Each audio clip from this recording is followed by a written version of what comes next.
उधर बिहार के बगहा से भी डरा देने वाली तस्वीरें सामने आई हैं, जहां पर जमीन विवाद को लेकर दो पक्षों में खूब लाठी डंडे चले। बताया गया है कि इसी मुद्दे पर एक पक्ष के कुछ लोग दूसरे के घर मारपीट करने के लिए पहुंच गए, जिसके बाद तो वहां पर हंगामा शुरू हो गया। देखते ही देखते दोनों पक्षों के लोग एक दूसरे के खून के प्यासे हो गए। इस दौरान जो भी उनके सामने आया वो उस पर लाठी डंडे बरसाने लगे। गुस्साई भीड़ ने मोटरसाइकिल तक को नहीं छोड़ा और उसे भी तोड़ डाला। दोनों पक्षों में तब तक लाठी डंडे चलते रहे जब तक कि पुलिस वहां नहीं पहुंच गई। हालांकि तब तक इस झगड़े में 8 लोग बुरी तरह से जख्मी हो चुके थे, जिनमें 2 महिलाएं भी शामिल हैं। बताया गया कि ये झगड़ा 2 पड़ोसियों के बीच जमीन को लेकर है। खबर है कि ज़ेलेंस्की ने प्रोपेगेंडा वॉर में बेहद ताकतवर रूस को पछाड़ दिया है। बताया जा रहा है कि जब पुतिन जंग जीतने के लिए कई पैंतरे चल रहे थे, तब ज़ेलेंस्की ने पुतिन के खिलाफ ऐसी चाल चली कि रूस के राष्ट्रपति उस दौड़ में दूर दूर तक कहीं दिखाई ही नहीं दिए,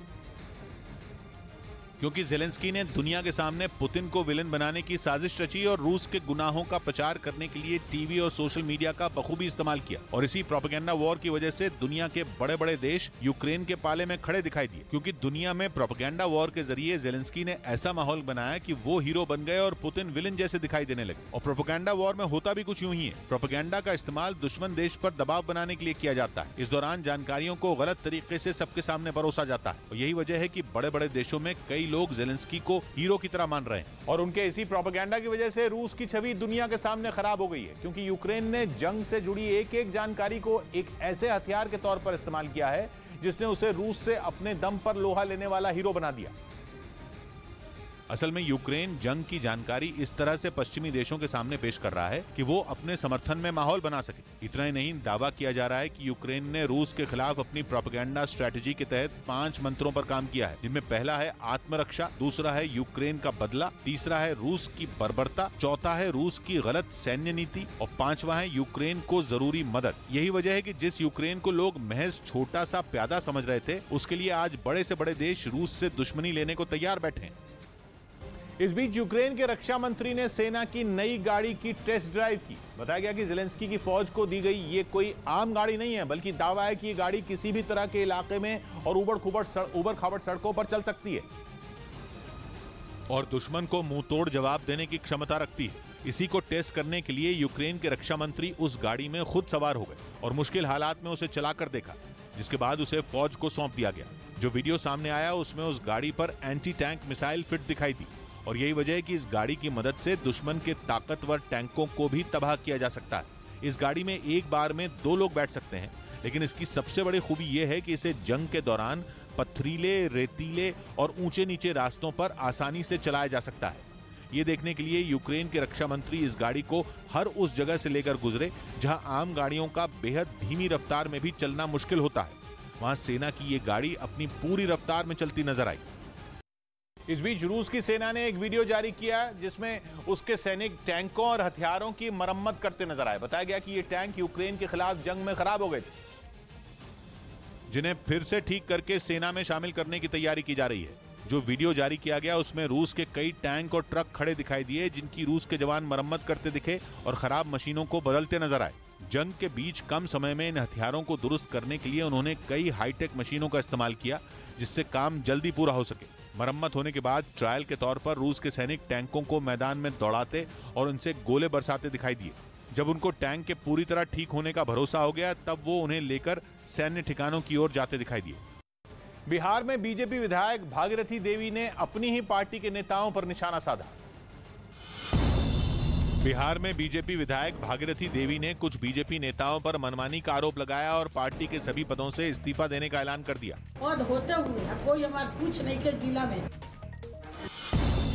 मुंबई के पास आसनगांव रेलवे स्टेशन पर एक मालगाड़ी का इंजन फेल हो गया, जिसका असर कुछ देर के लिए उस रूट पर चलने वाली लोकल ट्रेनों पर भी पड़ा। दिल्ली के खजूरी खास इलाके में एक चोर गाड़ी और तारों के सहारे एक इमारत की ऊपरी मंजिल पर चढ़ गया, जिसके बाद वो वहां से काफी सोना और दूसरी चीजें लेकर फरार हो गया। वहीं बिहार के समस्तीपुर से चौंकाने वाला एक वीडियो सामने आया है, जिसमें कुछ लोग एक मकान में चोरी करते हुए दिखाई दिए। ये घटना पिछले महीने की 25 तारीख की है, जो वहां लगी सीसीटीवी में कैद हो गई, जिसमें 5 लोग नजर आए हैं, जो उस घर के हर कोने को तलाश करते दिखाई दिए। उनमें कुछ के चेहरे ढके हुए थे, जबकि कुछ के चेहरे साफ साफ दिख रहे थे। उन्होंने घर के मेन गेट के ताले को तोड़ा, फिर कमरे के अंदर दाखिल हुए। तभी एक की नजर घर में लगे सीसीटीवी कैमरे पर पड़ी, जिसके बाद उसने वहां रखे बिस्तर से एक कपड़ा फाड़ा और अपने चेहरे को ढक लिया और फिर एक डंडे से सीसीटीवी को तोड़ डाला। बताया गया कि उन लोगों ने 5 लाख के गहने और 30,000 कैश की चोरी की और जिस घर को निशाना बनाया वो बीएसएफ के एक जवान का था।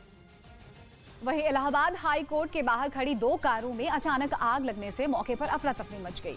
इस घटना की खबर मिलने के फौरन बाद फायर ब्रिगेड की गाड़ी मौके पर पहुंची। इस फायर ब्रिगेड का पहुंचना बेकार गया। एक कार धू कर जल रही थी। दमकल कर्मियों के सामने ही दूसरी कार भी जल गई, लेकिन दमकल वाली इस गाड़ी से पानी ही नहीं निकला। गाड़ी भी बार बार बंद हो जा रही थी। बताया गया कि फायर ब्रिगेड की गाड़ी से उसका ड्राइवर नदारद था। प्रभारी दारोगा किसी तरह से गाड़ी लेकर मौके पर पहुंचे थे। जब उनसे नहीं संभला तो दूसरी दमकल की गाड़ी बुलानी पड़ी। तब कहीं जाकर आग पर काबू पाया गया। ड्यूटी में कोताही के लिए दारोगा और चालक दोनों को सस्पेंड कर दिया गया है। साथ ही उनके खिलाफ विभागीय जांच भी शुरू कर दी गई है।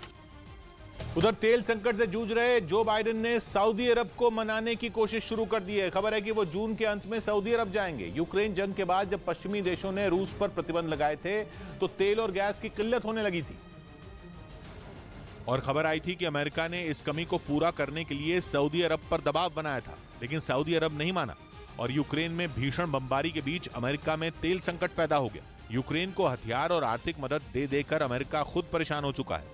रही सही कसर तेल की किल्लत ने पूरी कर दी।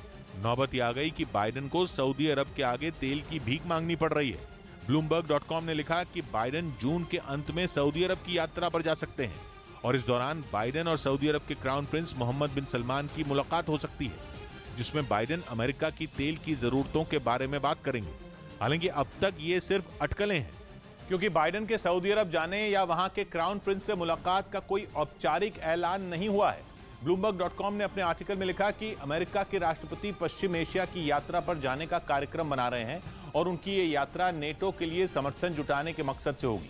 अटकलें हैं कि इस दौरान बाइडेन सऊदी अरब जा सकते हैं, जहां उनकी क्राउन प्रिंस से बातचीत हो सकती है। माना जाता है कि सऊदी अरब के क्राउन प्रिंस और बाइडेन के बीच 2020 से खटास है, क्योंकि उस समय अपने चुनाव प्रचार में बाइडेन ने सऊदी अरब में मानवाधिकार हनन का आरोप लगाया था और क्राउन प्रिंस मोहम्मद बिन सलमान पर निशाना साधा था, जिसके बाद दोनों देशों में दूरियां बढ़ती चली गई। जानकार बताते हैं कि अमेरिका और सऊदी अरब के रिश्तों की नींव ही तेल पर रखी गई थी, लेकिन बाइडेन ने जिस तरह से उसके खिलाफ आग उगली, उससे सऊदी अरब का पारा 7वें आसमान पर पहुंच गया और कभी दोस्त रहे सऊदी अरब और अमेरिका में दुश्मनी हो गई। वो सऊदी अरब जो कभी अमेरिका को तेल देता था, चीन उसके तेल का सबसे बड़ा खरीदार बन गया। ये वैसे ही था जैसे 2 बिल्लियां लड़ी और फायदा बंदर को हुआ। रूस ने जब यूक्रेन पर बम बरसाए तो अमेरिका को लगा कि उसे आर्थिक मोर्चे पर वो हरा देगा। पश्चिमी देशों ने प्रतिबंध लगाकर पुतिन को डराने की भी कोशिश की, लेकिन ऐसा नहीं हुआ। उल्टा अमेरिका को तेल के लिए दर-दर की ठोकरें खानी पड़ रही हैं। कहा जा रहा है कि अपनी इसी परेशानी को दूर करने के लिए बाइडेन सऊदी अरब को मनाएंगे, जिसके लिए उन्होंने कुछ दिन पहले ही अपने 2 बड़े अधिकारियों को रियाद भेजा था। कहा जा रहा है कि अमेरिका सऊदी अरब को लाल सागर के 2 द्वीपों तिरान और सनाफिर का लालच दे रहा है।